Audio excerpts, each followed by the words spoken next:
各位被打脸了啊！上个星期我做那个流浪气球在美国被击落的节目中，我当时判断说这个气球啊，大概率是一个民用性质的，不太可能是一个军用的目标啊。但是过去一周有很多新的信息出现之后，我个人觉得我大概率要被打脸了，这个判断可能是错了。就是哪些信息导致我犯这个错误呢？我觉得咱们今天值得专门来说一下啊。首先就是这个气球被击落之后啊，美国当时跟中国军方要通话。大家都知道，中美双方实际上是有军事热线的，就是为了避免这两个大国之间军事上擦枪走火嘛，就军方之间有直接的这个电话热线。所以气球事件发生后，美国军方就要求跟中国的军方直接通话，但是被中国军方拒绝了。这个信息令人意味深长。为什么呢？你想想，第一，美国之所以要跟中国军方对话，说明在美国军方手上一定是掌握了一个较充分的证据，他才会跟中国军方去通话嘛。说你看你怎么解释这个东西为什么会是这样的？我猜我们一般常理来判断是这样的。而中国军方为什么会拒绝呢？那大概率也是应该说他不太好回答。如果要是这个气球跟中国军方完全没有任何关系，他完全可以接电话说，那个就是中国气象局的，你应该跟中国气象局去通话，你找我通话干什么？我把中国气象局的电话告诉你，什么1010100是吧？你直接跟他打嘛。但是他没有这么做，他拒绝通话。那拒绝通话，那说明很大概率就是这里头心里有鬼。所以我个人觉得这个是第一个，当时我觉得不太正常的地方。第二个，看中国的新闻发言人的回答，就是这件事情。中国的新闻发言人出来回答问题的基本都是毛宁。毛宁一开始问说这个气球怎么回事，他说我查一下。第二天回答说是中国的，但是是民用的。后来就这个气球问题外国记者在连续几天的新闻发布会没有放过这个中国外交部的新闻发言人，一直在提问，而且提的问题非常具体。那么当时中国说这是一个民用气球的时候，那外国记者就问，你既然说是民用气球，你能不能告诉我们这是哪个单位的气球？它具体的目标是什么？毛宁就不回答了，说不知道。然后后来美国又公布了进一步的信息的时候，就问说这个东西说军方的在那个海南有骑警舰队，他说我也不知道。毛宁的所有的回复都是罔顾左右而言他。假如说这个气球就是中国的一个普通的民用气球，比如说就是气象局的。那他完全可以说是中国气象局的气球是吧？他为什么说我不清楚，我不知道，我不回答？他往往这个时候就是他一方面不愿意正面回答，另外一方面呢又没有高调反击的时候，这个大概率就是心里有鬼了。如果这个气球是一个民用气球，他哪怕是不愿意说这个是气象局的，他也会高调的出来反击，是吧？他说：“你说美国当时把这个气球打下来之后，他应该知道这个气球物理证据就在美国手中吗？假如他笃定的认为就是这个气球确实没有任何把柄在美国手上的话，他完全可以说你打捞你打捞来你看看是不是就是我们中国气象局的收集大气压的，收集这个雾霾的，是不是？我们北京雾霾也比较多。”我们怕你们美国人也有雾霾，我们就在那地方收集点雾霾的信息吗？但他通通没有讲。那么给我的感觉就是心里有鬼，是吧？这我觉得这是第二个方面。第三个方面的信息呢，就是连续几个国家都发现了类似的这样的一个气球，不仅仅是在美国发现了，中美洲也发现了，南美洲也发现了，甚至日本也出来说了，就是在2020年，也包括去年。在日本的海岸线附近，虽然没有进入领空也发现了类似的气球，而且这个气球的照片呢，跟这次在美国发现的中国的这个气球结构上几乎一模一样。就下面有一个太阳能电池板，十字架横杠上还有一些可能类似于接收设备一样的东西当时日本的自卫队直升飞机还升空到那去看呢，因为在日本的那个气球它这个飞行高度比较低，所以那个直升飞机基本上可以接近它，但是它由于没有进领空嘛，所以日本政府也当时没有引起太大的警觉。但这次这个事件都联系在一起了，所以美日之间也开始交换信息了。就这次针对这个所谓的间谍气球的事情那么美国这几天又陆续披露了一些信息，我个人觉得最关键的信息啊，就是美国布林肯吧，前2天接受采访的时候说，他说这个美国实际上在对这个气球啊，这一次啊，是进行了一个持续的航拍，派出来那个 U2 飞机。大家都知道啊 ，U2 飞机那个是美国最有名的侦察机啊，虽然它服役已经40-50年了，但是赫赫有名啊，因为它可以飞得非常高，一般的飞机根本飞不到它那个高度，导弹都达不到那个高度。所以当年美国去侦察苏联的时候，就是用这个飞机啊去飞过苏联的上空。苏联一开始那飞机也跟不上，导弹也打不上，所以它可以在苏联的上空大摇大摆的飞行。当然后来啊，这个苏联的导弹进步了，也打下来过啊。但是这个 U2 飞机确确实实它水平很高。这一次他们就出动了这个 U2 飞机，飞到跟这个气球大致相同的高度，然后对它进行航拍，就拍到了一些细节。据现在媒体披露的信息啊，就拍到了一些这个气球下面有一些发射装置、天线。那你如果是普通的气象气球，说实在的，你这个信息搜集下来之后啊，你储存下来，你回去研究也可以。有没有必要即时发射啊？这个其实其实可论证了啊，这是一方面。再有一个，就他们现在那个情报部门研究啊，就是这些天线可能是搜集美国的通讯信号的。那这个其实就可好解释了，为什么呢？因为我上一次判断的时候啊，主要是认为它可能是拍摄的。你要如果拍摄的话，你这个气球啊，跟这个低轨道卫星比起来，说实在就没有太大的优势了。因为低轨道卫星啊，现在拍摄的也很清晰啊。但是如果你要是搜集通讯信号，那就不一样了。你低轨道卫星实际上现在还很难做到收集这个通讯信号。收集通讯信号，现在你要么用侦察机，比如说当年南海撞击的时候，美国那 EP-3在中国的南海领空之外飞行，它就可以搜集这个通讯信号。你包括那个移动电话、打电话这信息啊，它可以搜集过来之后，可以反馈出来。要么呢，你就得用这个热气球了。但是中国可能是没有针对美国本土啊通讯信息收集的那样一种侦察机啊那种设备啊，所以派热气球到那去收集，如果通讯信号的话，这就可以解释了。就是现在美国的情报部门研判，这个所谓的间谍气球啊，在美国上空主要是搜集通讯信号的。那么这个信息就非常重要了。更重要的是，就是昨天，在美国的参众两院搞了一个针对这个气球的这个听证会。参加会议的有这个美国的军方，还有美国的国防部的工作人员。按照美国的法律啊，美国联邦政府的雇员呢，你在参众两院的听证会上，如果说假话的话，也是犯罪。所以啊，要说这个美国军方和这个国防部的人共同说假话的可能性是不太大的。但是他们在这个听证会上，基本上都言之凿凿地说，这个气球就是间谍气球。这个听证会呢，大概分为上下半场。上半场其实主要讲的是一些可以对公众公开的信息。当时美国参众两院的这些议员呢，对军方实际上也很不满的。那意思就是说，这明明是一个间谍气球，你为什么不打下来？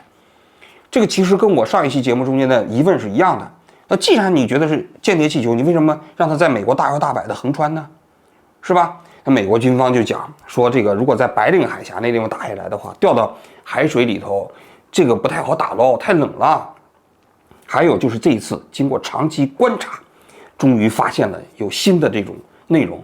那当时议员就问他，那你发现了什么新的内容？他就说我们到时候把门关起来，悄悄地告诉你，就是说这个信息不能公开啊。所以从综合以上的信息来看啊，我个人认为，就是这个气球应该说是间谍气球的可能性已经非常非常大了。当然，它还依赖于将来最终把这个气球中间携带的物理设备打捞上来之后，最终确认。那么现在我们还没有看到就这部分的信息，就是说给人感觉，这个气球被击落之后啊，捞上来的只是那个气球的那个外面那层布，那真正的设备好像我似乎是没有看到这个相关的报道。据美方公布啊，就整个打捞研究的工作可能要持续几个星期到几个月。那么最终确认，如果你要是捞上来一个设备，那设备就是搜集那个通讯信号的，因为这个是可以判断出来的嘛，是吧？那这个就是凿实无疑了。但是现在我们可以大概率的判断，这件事情就是一个间谍气球。美国的参众两院在昨天呢也通过了一个谴责案，416票赞成，0票反对，谴责中国这个所谓的侵犯美国主权的行为。与此同时呢，美国还干了这么两件事一个是在美国召集了40个国家的外交官，向他们通报美国政府的研究结果，就是告诉他们，就是中国现在开始频繁的侵犯各个国家的主权，这气球不是普通的气象气球，就是间谍气球。同时呢，在美国驻华使馆也召集了几十个国家驻华的这个外交官，向他们通报了美国的这样的一个研究结果。应该说这件事情对中国是非常不利的我个人觉得这个后果大概有这么几个方面可以讲。首先第一点，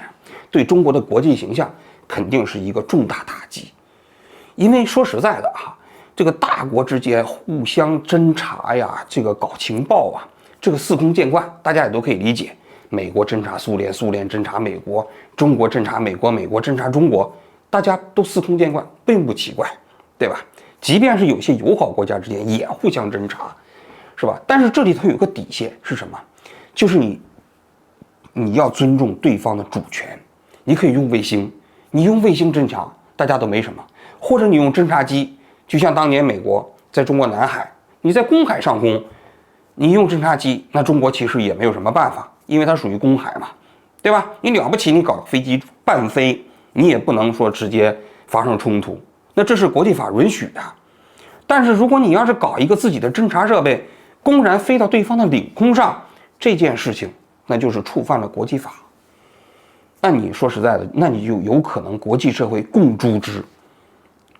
它会给全社会的全世界的一个印象，就中国这个国家一旦它有了能力以后，它对其他国家的主权是毫不在意的，它完全可以派这个侦察气球或者间谍气球到你们四处这个国家的上空去溜达。那你想想，就在他的眼中，这国际法中间的主权意识对他有什么障碍吗？没有他在国际社会中一定会形成这样的一个所谓的印象。那你想想，全社会全世界对中国的这种敌意或者是反感一定会加剧。这是一个第一点。第二点，我觉得中美关系要改善这道路可就长了。中国现在肯定是迫切的希望跟美国改善关系，因为他今年的这个核心呢，就是想以经济建设为中心嘛。过去3年他瞎折腾，耽误了一些事情，尤其是去年把中国经济搞得千疮百孔。而今年呢，因为新一届政府要上台，也包括他自己的统治需要，他也需要把经济搞上去，所以他今年迫不及待的想要把经济重新拉到那种高增长的这种水平上。那么在这种情况下，中美关系就成为了一个非常重要的这么一个因素。如果你跟美国关系搞不好，你对美贸易会有影响，更何况美国会卡住中国的脖子，也重要的芯片高科技的这些内容不让中国能够买得到，对中国经济都有很大的影响。但是由于这样的一个气球事件，使得中美关系的改善在美国社会中间面临非常大的反对声音。你像参众两院给通过这样的一个谴责中国的这么决议虽然它没有法律效力，但是它对美国政府会产生非常大的压力。那么它其实就是从某种角度来讲，要求拜登不能在跟中国打交道的过程中间过于软弱，不能基于经济考量而随意的跟中国改善关系。那对中国来说，那肯定不是一个好消息，对吧？那你想想，你美国如果要是持续的跟中国保持这样一种相对比较敌意的这种关系的话，你中国想要在美国打交道的过程中间获得经济利益，就变得非常困难了。第三个方面，我觉得中国会尽可能的低调处理这件事情，不吭声了，赶紧翻篇儿，是吧？他如果要是确定是间谍事件，那这件事情没法解释，只能说这事情我不知道，这只能说是美国的一面之词，是吧？这是我觉得3个影响吧。说完这件事情，我还想说说确实是教训就是我上那期节目的时候，我讲了，我说是大概率约其可能，是吧？所以这个翻过来的时候但还是被打了脸。为什么会这样？我个人觉得，确确实实我的这个判断过程中间有些武断。为什么会有些武断我自己扪心自问呢。就是说我在判断中国政府的时候，有的时候过于依赖于常识和理性了。就是你想啊，我的理由是，一方面中国你现在想跟美国改善关系，那么你在这种情况下，你放一个间谍气球到美国，这不合逻辑，对吧？这是我们正常人的理性思考这个问题的这个结果。但是有的时候，你对中国政府，你不能完全按照这样的一个常识和理性去判断它。就像我过去在做疫情的节目的时候，其实有很多他们当时的那些疫情的政策，我们作为一个旁观者可以看得出来，这些政策其实是不光伤害普通老百姓的利益，对他自己也没什么好处啊，但是他就这么干呢。所以呢，其实你要是完全按照理性和常识的方式去判断它，有的时候是容易犯错误。所以我个人觉得这是我需要反思的一点啊。这个确确实实不能完全按照理性和常识的这个方法去判断中国政府。我过去啊做节目也好啊，在网上发言也好啊，也出现过一些类似的错误。比如说2012年，当时在中国啊，株洲啊，有人说美国当时的科学家在中国搞这个黄金大米实验。我当时看到这个消息啊，我觉得不太可能。因为中国其实当时不允许黄金大米在中国生产嘛，你在中国隐瞒中国的这样的一个这个事实，找中国的小朋友孩子去做黄金大米实验，这太可怕了，这不可想象，是吧？所以我当时在网上我就觉得这不行，不可能。当时是于建荣，因为于建荣啊，他是湖南人，他在网上发出来的消息，我当时就说不可能。但结果后续几天呢，就陆陆续续有一些信息让我觉得很可疑了。因为当时我在中央电视台新闻调查栏目嘛，我就在新闻调查申请了这个选题，最后我们就去到湖南调查这件事情。调查的结果那比于建荣说的还要黑暗呢。他是美国的科学家，想要在中国做这个黄金大米实验，是转基因大米啊，但是呢，他们觉得在中国不太可能批准，于是他们就在中国申请了一个假的项目。这个项目呢里头并不包括黄金大米。然后用这个项目呢去申请啊伦理实验呐、立项啊，以及到湖南那个地方搞那个所谓的营养实验呢。然后等这个实验全部申请下来之后，再把它置换成黄金大米的这个产品，在湖南株洲这个地方找普通的中小学生做的这个实验。虽然说这个黄金大米本身对孩子的健康没有危害啊，但应该说这个行为是严重违反科学伦理的，性质是非常恶劣的。最后我们调查出来这个结果之后，就把这个节目给公开了，就在中国的新闻调查报道中间报道了。报道的结果当然最后是导致这个殷世安，就是中国科学院的殷世安，最后呢也被他是教授，不存在免职吧，行政职务都免了，等于也停止他在接受研究生啊什么之类的啊。后来我们还做了第2期节目，我还当面采访了他，对吧？就这个整个过程啊。做完节目，当然我知道我当时最初的判断是错的，所以后来我还专门到这个于建荣他们家里去给他登门道歉。我说当时确实是错了。所以呢，就是我们有的时候判断确确实实是由于啊这个信息掌握的太少而容易犯错误。但更重要的原因，我个人觉得我自己的反思啊，还是由于所谓的这个过于相信常识和判断，常识和理性。但是这个大千世界有很多的时候啊，不光是一个国家也好，也包括一个具体的事件也好，其实许多人的选择并不是完全按照那个理性的选择的，也并不是完全按照常识的方式来运作的。这对我来说是一个非常大的教训。所以幸亏我上期节目说是大概率可能这个大概率啊，如果我完全说死的话，那脸打的就更疼了，是吧？还有就是说，10年前当时日本大地震的时候，311大地震，我当时在新浪微博上也发了个帖子嘛，我说1年之后大家可以去看一下，可能会震惊于日本重建的速度啊。这个帖子当时发完之后，后来国内有很多小粉红连年在攻击我啊，每年到311的时候就把这个帖子截图，然后呢，其实我也没删，他们当时就转发啊，就说你看打脸，一晃10年过去了啊。我当时事后几年啊，其实我也知道我错了，因为我到了日本之后，我也知道日本政府的311的重建工作做得并不快，直到现在还有很多当时的灾民没有回到自己当年受灾的地区，甚至没有回去的，有些彻底不能回去的安置状况，在日本社会也并不是就是特别理想，有些人也有意见啊。但是我后来为什么没有删？很多人觉得我倔强，其实那倒也不是啊。我其实没有删，是在提醒我自己，就是你看，你没有删的话，每年到这个时候都有人出来提醒你，你看打脸了吧，打脸了吧。我提醒我自己要尽量少犯错误。我个人觉得，作为一个公众人物在国内算是一个意见领袖嘛，经常对公众事务发言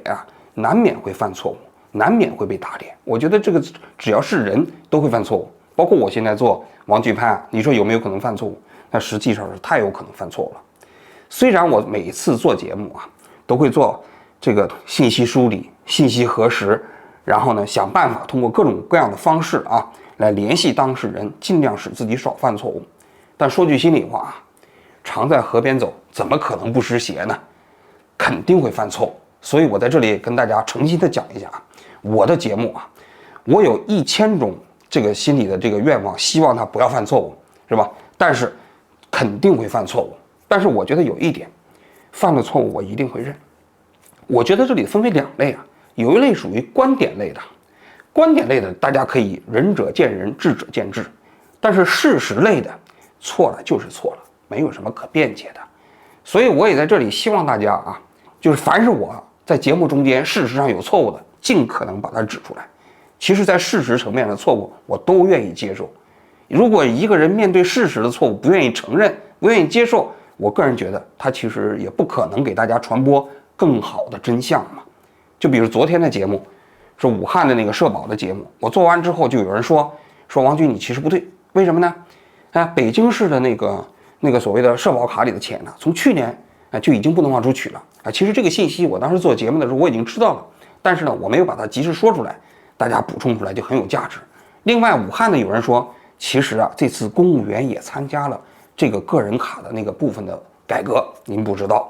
这个信息我确实在核查的时候就不知道，这就是属于比较严重的错误那么他指出来之后，我就在底下的刊物我都说了，欢迎大家就武汉市的公务员参加这次医保改革的方案，大家详细聊一聊。如果大家把这些信息都搞清楚了，共同完成真相的传播才有价值。毕竟靠我一个人，实际上犯错误嘛，这个我觉得也是非常难免的嘛。好，今天我就说到这里以后我会更坚持说，大概率有可能，这个也许是吧？理性中道的玩具在这里为大家问好，谢谢大家。